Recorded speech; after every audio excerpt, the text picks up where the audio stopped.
Հագնում ես բախիլները, ախտահանում ոտքերդ, նոր միայն մտնում ավստրալական այծերի բնակատեղի, որին գոմ դժվարությամբ կանվանես։ Այծերը հետնաբակում են, վայելում են աշնան արևը, այծատերերներ կարգի են բերում նրանց սրահները։ Մինչ այծերը կհասնեին Հայաստան, այստեղ մեծ աշխատանք է կատարվել։ Ավստրալացի կճղակավորները շատ զգայուն են, նաև մաքրասեր։ Չկա, հոտ ընդհանրապես չի կարող լինել հենց այս պահելու իր մաքրությունից, նայեք օդափոխման համակարգը կա,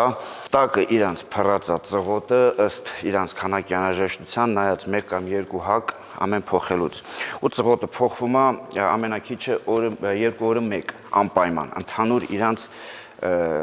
տարածքներին, ասենք տարբերություն չկա իրանք որտեղ են այդ պահին, ընդհանուր փոխումա, որ նույնիսկ այն կողմից իր բերած հոտը չազդի ընդհանուր գոմի հոտի վրա։ Ջրամանները այս կարգի ավտոմատացված կերպով իրանք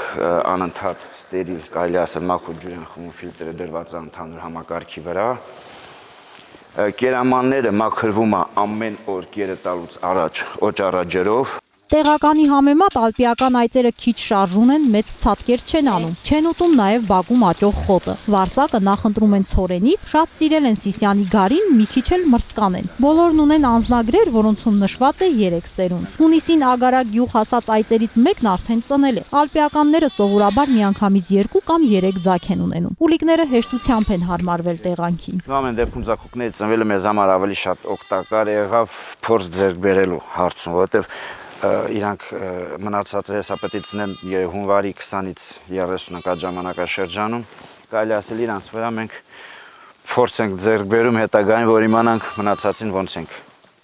կազմակերպելու։ Սյունիքի սահմանամերձ գյուղերում սա երկրորդ այսպիսի ֆերման է։ Առաջինը հիմնվել է Ուժանիսում։ Ալպիական այծերի գնմանը 50%-ով աջակցում է էկոնոմիկայի նախարարությունը։ Այծաբուծության ու ոչխարաբուծության ծրագիրը գործելու է մինչև 2028 թվականը։ Գևորգ Հովհաննիսյանը զգուշացնում է, պետք է ունենալ նաև ազատ ֆինանսական միջոցներ։ Ֆինանսական ներդրումներ բնականաբար նշեցի կար բանից պետության կողմից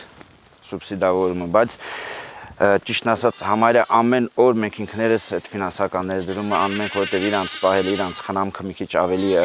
տարբերվում է տեղական այծերի խնամքից, իրանք իրականում թանկարժեք են, մի քիչ էլ իրանց տեղափոխման այդ լոգիստիկ ծախսերն է իրանց այդ Հայաստան գալ հասցնել թանկացնում,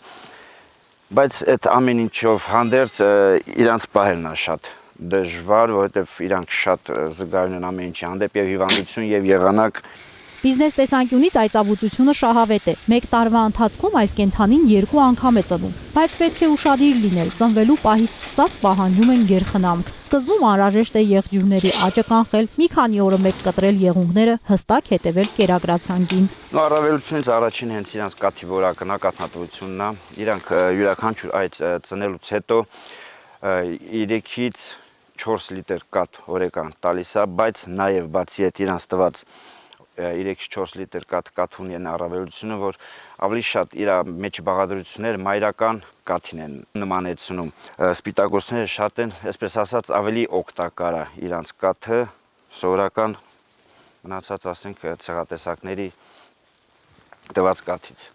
Ագարակում տեղակայված այս ֆերման լայն հնարավորություններ ունի։ Գևորգ Հովհաննիսյանն ափսոսում է պարապուրդի մատնված բազմաթիվ գոմերն ու արտադրամասերը։ Ասում է, եթե պետական աջակցության նմանատիպ այլ ծրագրերից օգտվելու հնարավորություն լինի, որոշ ժամանակ անց այստեղ կարող է լինել նաև ցեղական կովեր, կաթի ու պանրի արտադրամաս։